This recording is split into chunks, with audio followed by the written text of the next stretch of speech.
బాగానే ఉంది. జగన్మోహన్ రెడ్డి గారు కన్నా కన్స్ట్రక్షన్ పూర్తి చేయకపోతే కేవలం ప్రణాళిక పరంగానే ఇట్లా చేస్తే బాగుంటుంది అనుకుంటే, అయ్యా మేము అది చేయలేము, ఎందుకంటే అది కష్టము, ఏదో చెప్పొచ్చు, నువ్వు సాకులు చెప్పచ్చు. నీకు 5 కాలేజీలు పూర్తి చేశాడుగా, అడ్మిషన్లు జరిగాయి, కంటిన్యూస్ నడుస్తున్నాయి. ఇంకో 2 ఇంకా పూర్తి చేశాడు, ఇంకో 3 ఫైనల్. అంటే 10 కాలేజీలు ఆల్మోస్ట్ అయిపోయాయి. నువ్వు ఎందుకు ఆపాల్సి వచ్చింది? కొన్ని ఫైనాన్షియల్ ఫైనాన్షియల్కి సంబంధించి ఎక్కడెక్కడి నుంచి తీసుకోవాలనేది కూడా ఏర్పాట్లు చేశారు. నీకు కావాల్సిన మనసు ఉండాలి. ఆ మనసు ఈయనకు లేదు. దానివల్ల ఏం చేశాడు? పీపీఐపీ అనేది అత్యుత్తమమైంది అని అంటున్నాడు. ఈరోజు కూడా దాని మీద మాట్లాడినట్టున్నాడు ఆయన వచ్చేసి. ఎక్కడైనా ఒకటే, ప్రైవేటు ఎవరైనా సరే, ఆయన తన హెరిటేజ్ అయినా సరే, చంద్రబాబు నాయుడు గారు ఉచితంగా చేయడానికైతే చేస్తారా?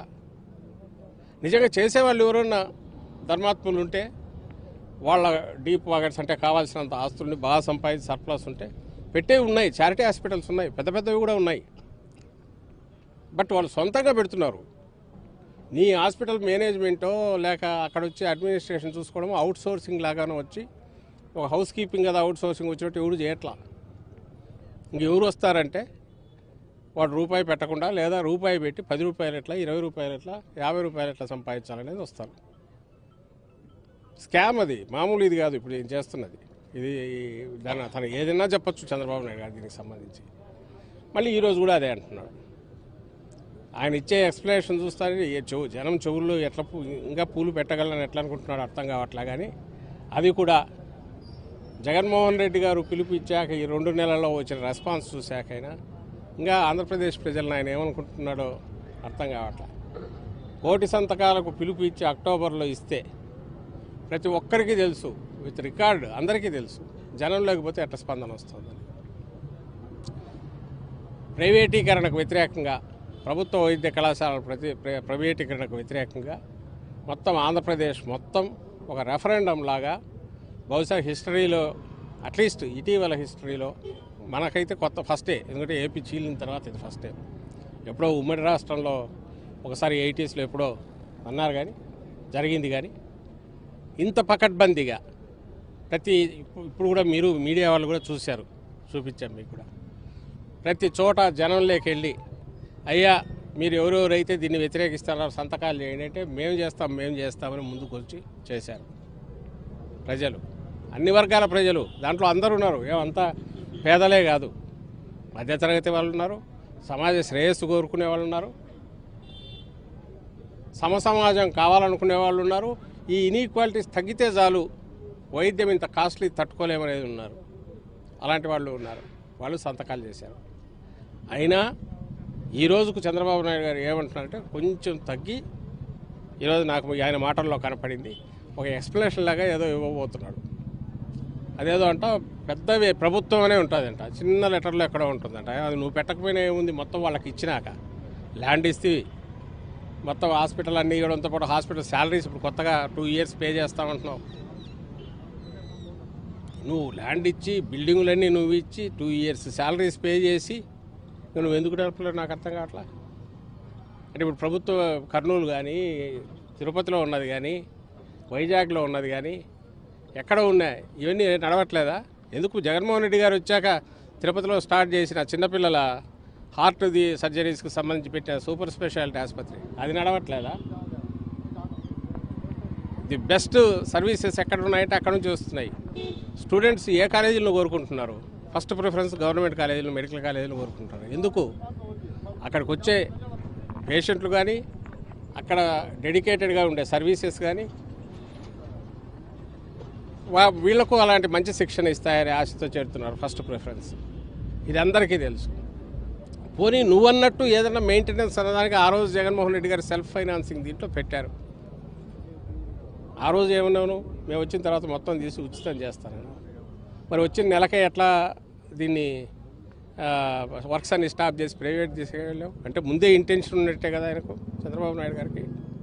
తాను ఒరిజినల్గా ప్రైవేటీకరణను అవసరం లేకపోయినా సరే సపోర్ట్ చేసి నెత్తిన పెట్టుకునే రాజకీయవాది లేదా అలాంటి ఆలోచనలు కలిగిన వ్యక్తి.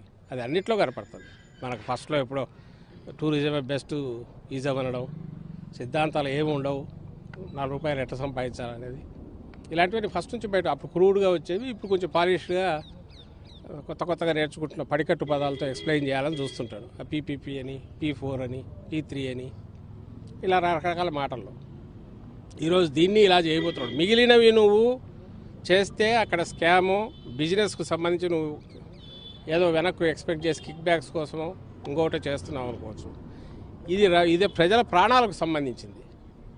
వైద్యం అనేది ప్రజల ప్రాణాలకు సంబంధించింది. దాంతో చెలగాటమాడుతున్నాడు. ఆల్రెడీ జగన్మోహన్ రెడ్డి గారు సక్సెస్ఫుల్గా చేసి చూపింది ఉండగా దాన్ని కంటిన్యూ చేయాల్సింది పోయి దానికి బడ్జెట్లు కూడా అన్నీ ఉండగా ప్రజల ప్రాణాలతో చెలగాటమాడుతున్నాడు. మొత్తం ప్రైవేటీకరణని ప్రభుత్వం దీంట్లో పెట్టిన కాలేజీల్లో సెల్ఫ్ ఫైనాన్సింగ్ అన్న దాని కమిట్మెంట్తో కట్టుబాటుతో అంతే ఉంటారు తప్ప ప్రైవేట్గా వాళ్ళకి అప్పచెప్తే అందరికీ తెలుసు. వాస్తవానికి తీసుకునేదానికి రికార్డులు లేకుండా మళ్ళీ ఫీజులు వసూలు చేయడమే అందరికీ తెలిసిందే. దాన్ని అందరూ చేస్తున్నారు, దాన్ని బలవుతున్నారు జనం కూడా, ఏమనలేరు. అదే ప్రభుత్వంలో అయితే అది కుదరదు. వైద్య సేవలు ఉచితంగా వస్తాయి. ఈరోజు ఏమంటున్నాడు, 100% అవుట్ పేషెంట్ ఫ్రీ అంట, 70% ఇన్ పేషెంట్ దాంట్లో కూడా ఉచితం అంట. అసలు ఎవరికి చెప్తున్నావు ఇవి? నువ్వు కొత్తవి కడుతుంటే ఇదో నేను పెట్టి పీపీపీ మీద ఇస్తున్నా, దీంట్లో ఇట్లుంటుంది, మొత్తం ఇవ్వలేను కాబట్టి ఈ మేరకు ఇది తీసుకొస్తున్నా అని చెప్తే ఏదో కొంతమంది అన్నా ఈయన ఏదో ప్రయత్నం చేస్తున్నాడు అనుకుంటాను. జగన్మోహన్ రెడ్డి గారు ఆల్రెడీ ప్రూవ్ చేసిన దాంట్లో అవసరం లేదు, ప్రభుత్వమే నడపచ్చు, ది బెస్ట్ ఫెసిలిటీస్ ఇవ్వచ్చు, బెస్ట్ ట్రీట్మెంట్ ఇవ్వచ్చు, బెస్ట్ ఫ్యాకల్టీని తయారు చేసుకోవచ్చు అని ప్రూవ్ చేశాక మెడికల్ కాలేజీలు వీటిని పెట్టడం ద్వారా లేదా వైద్య టీచింగ్ హాస్పిటల్స్ని ఇచ్చేశాక నువ్వు ఈరోజు మళ్ళీ పక్కకు పోవడం అంటే ఖచ్చితంగా ఇది పెద్ద కుంభకోణం. మామూలు ఇది కాదు. రెండవ కుంభకోణం, శాలరీస్ 2 years పే చేస్తాను. అసలు నువ్వు నడపడానికి నువ్వు వదిలేయడం కాకుండా ఎదురు ఇచ్చి ఒక పక్క డబ్బులు లేవంటున్నావు. మళ్ళీ ఇప్పుడు ఈ 10 మెడికల్ కాలేజీలు అంటే సంవత్సరానికి 800 కోట్లు ఖర్చు అవుతుంది. కాలేజీకి 80 కోట్లు అనుకుంటే 800 కోట్లు 10 కాలేజీలకు నెల సంవత్సరానికి. మరి 2 ఏళ్లకు నువ్వు ఇచ్చేది ఎంత? 1600 కోట్లు. మరి కాలేజీలు పూర్తి కావా? ఎందుకు చేయలేకపోతున్నావు? ఇవి లేకుండా నువ్వు కార్పొరేట్ వైద్యము, కాస్ట్లీ వైద్యం దాన్ని ఎట్లా కంట్రోల్ చేస్తావు? ఈరోజు ఒక ట్రీట్మెంట్ కొత్తది వచ్చిందంటే అది 1 లక్షనా, 5 లక్షలా, 10 లక్షలా నాకు తెలియదు. వాళ్ళు ఎంత చెప్తే అంత నేను కట్టాలి, ఎందుకంటే మనకు ఐడియా ఉండదు. ఆ చెక్స్ అండ్ బ్యాలెన్సెస్లో ఆ చెక్ చేయగలిగిన సిస్టమ్ ఏదంటే ప్రభుత్వం వైద్య సేవలు. ఇంకా ఇక్కడ మొదలుపెట్టినాయని నాకు అనుమానం. ప్రైమరీ హెల్త్ కేర్కి పోతాడు, ఆల్రెడీ పోతున్నాడు. ఇంతకుముందు మెడాలో గిడాలో ఏదో పెట్టేసి ఒక్కొక్క సర్వీసెస్ అని చెప్పి హెల్త్ రిలేటెడ్ వైద్య సేవలన్నిటికీ ఛార్జీలు వసూలు చేశాడు. అయితే ఇప్పుడు కూడా మళ్ళీ పెట్టాడో పెడుతున్నాడో మరి తెలియదు. వస్తాయి, అవి వస్తాయి. పిహెచ్సీలు కూడా వీటికి అటాచ్డ్ అని చెప్తాడు. అంటే ఎంటైర్ వైద్యం దీనికి సంబంధించినంత వరకు ప్రైవేట్ చేతులేకపోతుంది. మన ఎకానమీలో ప్రైవేట్ ఉండడం అనేది, వాళ్ళు బిజినెస్లు చేసుకోవడం అనేది అది part of our market economy. India accept చేసింది, దాన్ని ఎవరు కాదనట్లా. బట్ లాభం లేకుండా రారు అని తెలిసి వాళ్ళకు నువ్వు లాభం ఇచ్చి నువ్వు ఎక్కడెక్కడో 1000 కోట్లు ఇంకో చోట కుమ్మరిస్తా, ఇక్కడ అవసరమైన దీనికి మీ రిమైనింగ్ అవసరమైన 1000, 2000, 3000 కోట్లు అది కూడా ఒకసారి కాదు 5-6 ఏళ్ళలో ఖర్చు పెట్టిన దాన్ని నువ్వు పెట్టలేదంటే చంద్రబాబు నాయుడు గారు రాష్ట్రానికి ద్రోహం చేస్తున్నాడు. రాష్ట్రానికి, రాష్ట్ర ప్రజలకు తీరని ద్రోహం చేస్తున్నారు. ఆయన సేవలు చేస్తాడు లేదు, సేవలు చేయనక్కర్లా, ద్రోహం చేయడం మాత్రం మహాపాపం. మనిషి అయినా కొంచెం భయము ఏదో ఒకటి ఉండాలి, ఒంట్లో భయమన్నా ఉండాలా, అయ్యో నా వల్ల ఇంత నష్టం జరుగుతుంది అని ఉండాలా, పాపభీతి అయినా ఉండాలా. ఈ రెండు ఆయనకు ఉన్నట్లేవు. అందుకోసం ఈరోజుకి బుకాయిస్తున్నాడు. దీన్ని వ్యతిరేకిస్తూ జగన్మోహన్ రెడ్డి గారి పిలుపు మేరకు రాష్ట్రంలో ఈ అక్టోబర్లో మొదలుపెట్టి ఈ 2 నెలల కాలంలో ఎంతవరకు మనం పోగలిగామంటే 1 కోటి టార్గెట్ పెడితే 1,04,11,136 సంతకాలు వచ్చాయి రాష్ట్రం మొత్తం.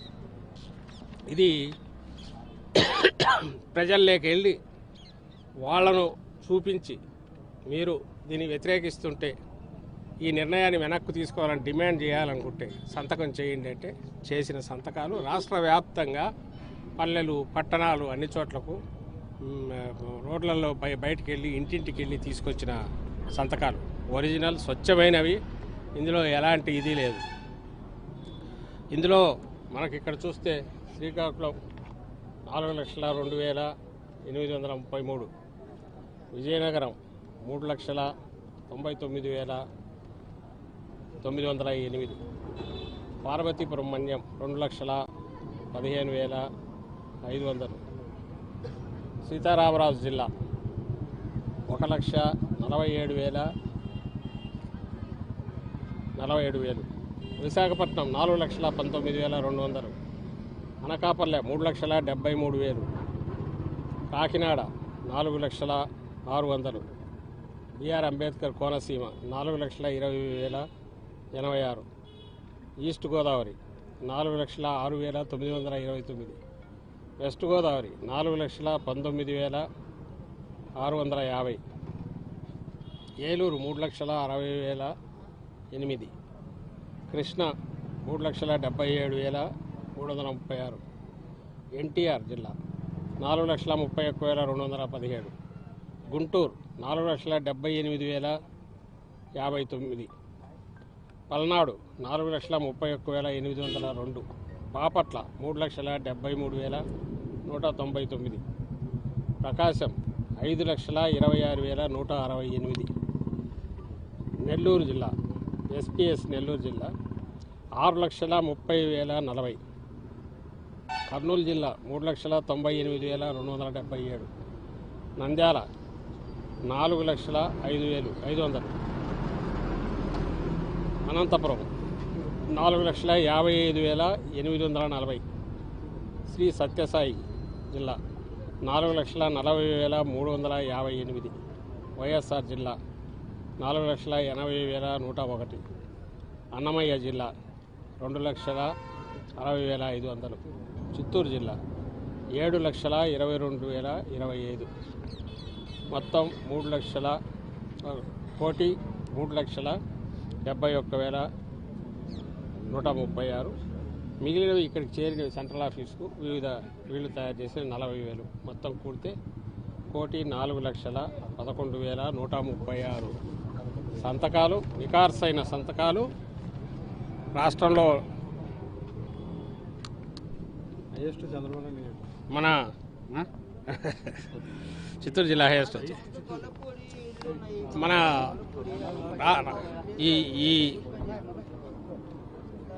రాష్ట్రంలో ప్రజాభిప్రాయ సేకరణలో ఇంత పక్కాగా బ్యాలెట్ బాక్సులు కదా పెట్టి తీసుకున్నట్టు ఓట్లు వేసినట్టే ఇది రాష్ట్ర ప్రజలు తీర్పు ఇచ్చారు. 1,04,00,000 మంది పైగా అంటే 1,04,00,000 పైగా కుటుంబాలు, 1,60,00,000 పైగా ఉన్న కుటుంబాల్లో నాకు తెలిసి మన లెక్కల్లో ఆంధ్రప్రదేశ్ ప్రకారం హౌస్ హోల్డ్స్ ఉంటే అందులో 1,00,000 కుటుంబాలు, 1,04,00,000 కుటుంబాలు నువ్వు రిప్రజెంట్ చేస్తూ ప్రాతినిధ్యం వహిస్తున్న వాళ్ళు సంతకాలు చేసినట్టని నేను భావిస్తున్నాను. ఇంతమంది చెప్పిన తర్వాత కూడా తన నిర్ణయం ఏం పట్టుదలకు పోవాల్సిన అవసరం లేదు, ఆయన పంతానికి పోవాల్సిన అవసరం లేదు. చంద్రబాబు నాయుడు గారు క్రెడిట్ ఆయనే తీసుకోండి, ఎందుకంటే ఆయనకు అలవాటు క్రెడిట్ చోరీ అనేది. ఎలాగో చేస్తుంటాడు, నిన్న కూడా చేసినట్టున్నాడు. ఏది చేసినా ఇవన్నీ తీసుకెళ్ళి క్రెడిట్ తన ఖాతాలో వేస్తుంటాడు. లేదు జగన్మోహన్ రెడ్డి గారికి ఏదన్నా వస్తుంది అని అనుకుంటే, జగన్మోహన్ రెడ్డి గారు ఎప్పుడు అట్లా అనుకోలే. టిడ్కో ఇళ్ళు ఆయన వసూళ్లు చేసి పూర్తి చేయకుండా ఇన్ఫ్రాస్ట్రక్చర్ కూడా లేకుండా వదిలేస్తే ఎక్కడ క్రెడిట్ క్లెయిమ్ చేయలే జగన్మోహన్ రెడ్డి గారు. పైగా 370 అడుగులతో ఒక ఇదైతే అంతకుముందు ఆయన పెట్టిన అమౌంట్ను మొత్తం జీరో చేసి రూపాయికి వాటిని ఇచ్చాడు, ఉచితంగా ఇచ్చాడు. అది జగన్మోహన్ రెడ్డి గారి ఆలోచన. కానీ అంటే ఒక ప్రభుత్వం మొదలుపెట్టాక it is a running institution, నడుస్తుంటుంది. నువ్వు ప్రజలతో ఆడుకోకూడదు. రాజకీయం నీకుంటే రాజకీయంగా ఆలోచించుకో. జగన్మోహన్ రెడ్డి గారు అయితే అది కూడా చేయరు. ఆ రోజు నువ్వేం చేసావో దాన్ని కరెక్ట్ చేశాడు, ఎక్కడ క్లెయిమ్ కూడా తీసుకోలే క్రెడిట్. ఈ రోజుకు ఆయన మన ఇల్లు ఇచ్చాడు, జగన్మోహన్ రెడ్డి గారు కట్టించిన ఇళ్లను తన కింద చూపించుకున్నాడు. ఏమాత్రం అసలు ఇది లేకుండా, అంటే చిన్నపాటి జంకు లేకుండా క్లెయిమ్ పెట్టేసి ఇదిగో నే అన్నాడు. దాంట్లో క్లియర్గా ఎప్పుడు ఇల్లు ఇచ్చారు, ఎప్పుడు కట్టారని ఉన్నప్పటికీ అది మీడియాలో వస్తున్నప్పటికీ ఆ క్రెడిట్ తను తీసుకొని చంద్రబాబు నాయుడు ఈ మధ్య దాన్ని ఒక క్యాంపెయిన్ లాగా నడిపాడు, పండగలాగా చేసిన విషయం అందరికీ తెలిసిందే. మరి ఈరోజు దీనికి కూడా చేసుకోవచ్చు, వద్దనలా. నేనే ఆసుపత్రులు కట్టాను, నేనే వైద్య కళాశాలలో ఆయన 5 మిగిలినవన్నీ నేను చేశానని క్రెడిట్ తీసుకుంటే తీసుకోవడం తప్పలేదు. కానీ ప్రజల ఉసురు ఇచ్చేసుకోవద్దు. దాన్ని ఆ రకంగా ఉసురు తీసుకుంటే అది ఏ రకంగా ఈ వయసులో ఇప్పుడు అవసరం లేదు. నేను మళ్ళీ చెప్తున్నా, మిగిలినవి లేకపోయినా పాపభీతి అయినా ఉండాలి తనకు, అది కూడా ఉండట్లేదు. ఇది ప్రజల ప్రాణాలతో ఆడుకుంటున్నాడు ఆయన. నువ్వు కొత్తగా చేయని అవసరంలా, జగన్మోహన్ రెడ్డి గారు చేస్తున్న దాన్ని కంటిన్యూ చేస్తే సరిపోయేదానికి దానికి నువ్వు ఇప్పుడు చేస్తున్న నువ్వు అప్పుల్లో 2,60,000 కోట్లు 2,70,000 కోట్లు ఈ 18 నెలల్లో చేశాడంటే దీంట్లో ఇది సముద్రంలో నీటి చుక్క లాంటిది, పెద్ద ఎక్కువ కూడా కాదు. మళ్ళీ చెప్తున్నావు, ఒక్కసారి ఓవర్ నైట్ పెట్టాల్సింది కాదు. ఇప్పటికే ఆయన తన నిర్ణయం తీసుకొని ఈరోజు ఇంతగా ఉద్యమంలాగా జరిగిన దానిన్నా దృష్టిలో పెట్టుకొని అంతానికి పోకుండా వాటిని ప్రభుత్వ రంగంలోనే కంటిన్యూ చేయాలా. కుంటి సాకులు వెతకడమో, వాళ్ళు ఎవరో పార్లమెంటరీ సంఘం చెప్పిందని తన పత్రికల్లో రాయించుకోవడమో, నీతి ఆయోగ్ చెప్పిందని ఇంకోటో చెప్పడమో. మరి నువ్వు నీతి ఆయోగ్ ఇంకోటి చెప్పినా నువ్వు చేసి చూపించు. రాజశేఖర రెడ్డి గారు ఆ రోజు ఫ్రీ పవర్ ఇవ్వడం అసాధ్యమని, ఇవ్వమని కాదు, ఇవ్వడం అసాధ్యమని అందరూ అన్నారు. ఆయన ఇవ్వాలనుకున్నాడు, ఇచ్చాడు. ఈరోజు ఆ ప్రాక్టీస్ మొత్తం అందరూ చేయక తప్పట్లా. అది ఇట్స్ ఏ రియాలిటీ. నువ్వు ఏదన్నా అసాధ్యమని అందరూ అంటున్నదో దాన్ని సుసాధ్యం చూపించి చేసి హిస్టరీలో నిలిచిపోయే ప్రయత్నం చేయాలి. నువ్వు అది చేయలేవు, కనీసం అది చేసిన దాన్నైనా కంటిన్యూ చేయాలి. అది కూడా చేయకుండా ఒక మంచి యజ్ఞంలాగా మొదలుపెట్టి భవిష్యత్ తరాలకు, వచ్చే తరాలకు 20 ఏళ్ళు 30 ఏళ్ళు పోయే కొద్దీ ది బెస్ట్ సిస్టమ్స్ ఎక్కడంటే ఇక్కడ ఉండి ఏపీలో ఉన్నాయని చెప్పుకునే దాన్ని ప్రాణాన్ని తీసేసినట్టే. చేతులారా ఆయన చంపేస్తున్నాడు. అది మహాపాపం. అది రియలైజ్ కావాలని కోరుకుంటూ ఇప్పటికైనా ఆయన దేవుడు ఆయనకు బుద్ధి ప్రసాదించి దీన్ని వెనక్కు తీసుకొని అవి పూర్తి చేయాలనేది మళ్ళీ ఒకసారి కోరుతున్నాం. ఇదే విషయమే రేపు జగన్మోహన్ రెడ్డి గారు గవర్నర్ గారికి రేపు వెళ్ళి రిప్రజెంటేషన్ ఇస్తారు. రేపు సాయంత్రం 4 గంటలకు గవర్నర్ గారు అపాయింట్మెంట్ ఇచ్చారు. రేపు ఈవినింగ్ ఓ ప్రతినిధి బృందాన్ని తీసుకొని జగన్మోహన్ రెడ్డి గారు ఆయన కలిసి ఈ రిప్రజెంటేషను విత్ వీడియోస్ ఎట్లా జరిగాయి ఆయన దృష్టిలో పెట్టి ఇవన్నీ కూడా ఆయనకు సమర్పించే కార్యక్రమం రేపు ఈవినింగ్ చేస్తున్నారు.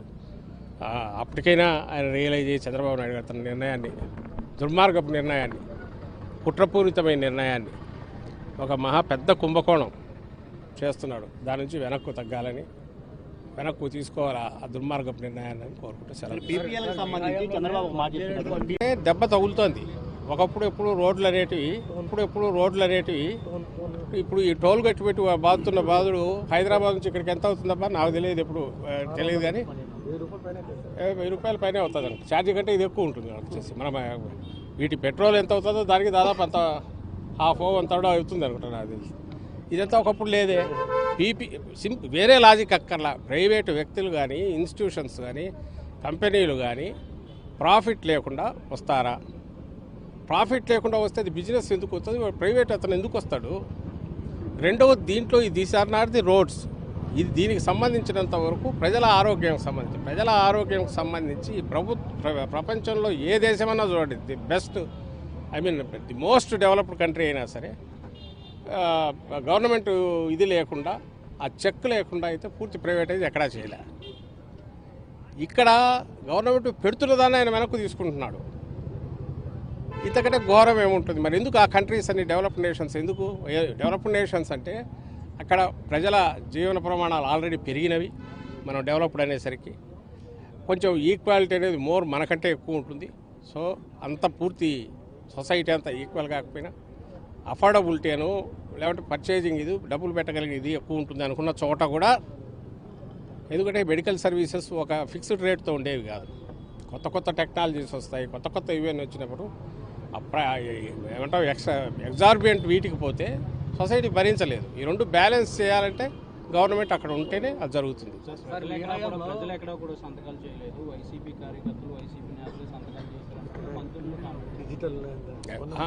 వాళ్ళు ఆఖరికి వచ్చేసి వాళ్ళందరి ముందు పెట్టి ఆడిట్ చేసుకోమన్నా కూడా ఈ మాట అంటారు. వాళ్ళు ఖచ్చితంగా అంటారు. వాళ్లకు తెలుసు ఈయన మాటల ధోరణి మారిందంటేనే చంద్రబాబు ఫస్ట్ అన్నదానికి ఇప్పటికీ మారింది అంటేనే పెద్ద అక్షరాలు చిన్న అక్షరాలు ఏదో కనపడి ఒపీనియన్ ఓ రెఫరెండం లాగా వచ్చింది అనేది చంద్రబాబు నాయుడు గారికి తెలుసు, ఆయనతో ఉన్న వాళ్ళ నాయకులకు, వాళ్ళ కొడుకు, ఆ డిప్యూటీ సీఎంకు, వాళ్ళ కూటమిలో ఉండే అదర్ పార్టీస్కు అందరికీ తెలుసు. బట్ అయినా మొండిగా పోతున్నాడు. మొండిగా పోతే ఆయన పోయి ఆయన దోకుంటున్నాడు. దానికి ఎవరు ఏం చేయలేదు. అంటే మీ హయాంలో 108, 104 బీపీవీ మోడ్లో ఇచ్చారు కదా, ఇప్పుడు పొడి సంతకాల పేరు ఎందుకు రాద్దామని చేస్తున్నారంటే మంత్రి సత్యకుమార్. మరి సెల్ఫ్ ఫైనాన్స్ ఉచితంగా ఇస్తామని ఎందుకన్నారు ఆ రోజు? సెల్ఫ్ ఫైనాన్స్ దీంట్లో జగన్మోహన్ రెడ్డి గారు వాటంతటా వాటి కాళ్ళ మీద నిలబడుతూ పూర్తి ప్రభుత్వం పెట్టలేనప్పుడు బెస్ట్ పాజిబుల్ ఒకటి తీసుకొచ్చేసి దానికి కూడా 50% సీట్స్ వస్తాయి కాబట్టి సీట్లు పెరుగుతాయి, బెస్ట్ మెడికల్ సర్వీసెస్ వస్తాయి. అన్నిటికంటే ముఖ్యంగా సీట్స్తో పాటు మెడికల్ సర్వీసెస్ ఉచితంగా వస్తాయనే ఉద్దేశంతో మొదలుపెట్టినప్పుడు ఆ రోజు నువ్వేమన్నావు? మేము పూర్తి అసలు దోచుకుంటారు, మేమైతే పూర్తి ఇచ్చేస్తామని అన్నారుగా.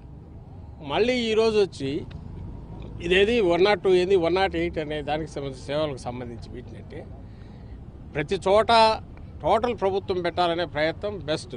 ఒకవేళ అది కానప్పుడు ఉన్నంతలో నెక్స్ట్ బెస్ట్ ఏంటి, ప్రభుత్వం కంట్రోల్లో ఉంచుకునే ఒక తప్పుడు మాటలు చెప్పి ఇంకో పక్క అది లేదా ఇది లేదా అంటే పిల్లల ఆర్గ్యుమెంట్లు ఉంటాయి చూడు. మనం ఆర్గ్యుమెంట్ ఏం చేయలేకపోతే మొండిగా వితండవాదం చేస్తుంటాం, అట్లుంటుంది అంతే. ఇంకో కామెంట్ కూడా సార్, వైసీపీ హయాంలో 100 కోట్లు పెట్టి రీచ్ ఫండ్ భవనాలు కట్టారు, ఆ డబ్బులు ఏదో మెడికల్ కాలేజీలు పెడతారు, మెడికల్ కాలేజీలు పూర్తి ఉండే కదా. అది ఏదైనా అనొచ్చు, మేమనేది అట్లయితే నువ్వు అమరావతి 1000 కోట్లు పోస్తాడు. ఎత్తిపోతలకే ఈరోజు ఎవరో చూపించారు 460 కోట్లు అట్లా. అసలు అసలు అది వదిలే లైట్లకు 5 కోట్లు నిన్న పెట్టాడు ఆయన కరకట్ట దానికి. అవి లెక్కేస్తే నాకు తెలిసి ఈ చిన్న వాళ్ళది డిజైన్ ఇవ్వడానికి, సజెషన్స్ ఇవ్వడానికని 100 కోట్లు ఇస్తున్నాడు. సిటీ మాస్టర్ ప్లాన్ తయారు సలహాలు ఇవ్వడానికి, అంటే ఎట్లా చేయాలో సలహాలు ఇవ్వడానికి 100 కోట్లని ఇస్తున్నాడు. లైటింగ్ అని చెప్పి 10 కోట్లలో పెడుతున్నాడు. అట్లా వేసి అది నేను ఇంతకుముందు అనేది పిల్లల ఆర్గ్యుమెంట్ ఉంటాయి ఇట్లాంటివి చేసి.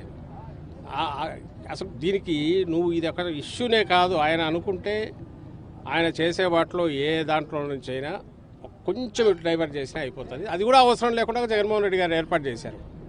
నువ్వు లేవంటున్నప్పుడు నువ్వు ఆసుపత్రులకు శాలరీస్ ఎందుకు పే చేస్తున్నావు 2 years? అది స్కామ్ కాకపోతే ఏంది? నిజంగా నువ్వు ప్రైవేటైజ్ చేస్తున్నావు.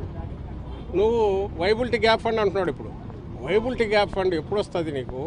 నువ్వు ఆ ఏరియాలో ఎంటర్ కాలేని పరిస్థితి ఉంటాయి, అంటే నువ్వు బిజినెస్ లైన్లో కానీ చేయలేనప్పుడు దాన్ని అఫోర్డ్ చేసేవాళ్ళు. ఇప్పుడు విమానాలు ఏమో సామాన్యులు ఎవరు పోరు, మిడిల్ క్లాస్ వాళ్ళు ఎవరో పోరు.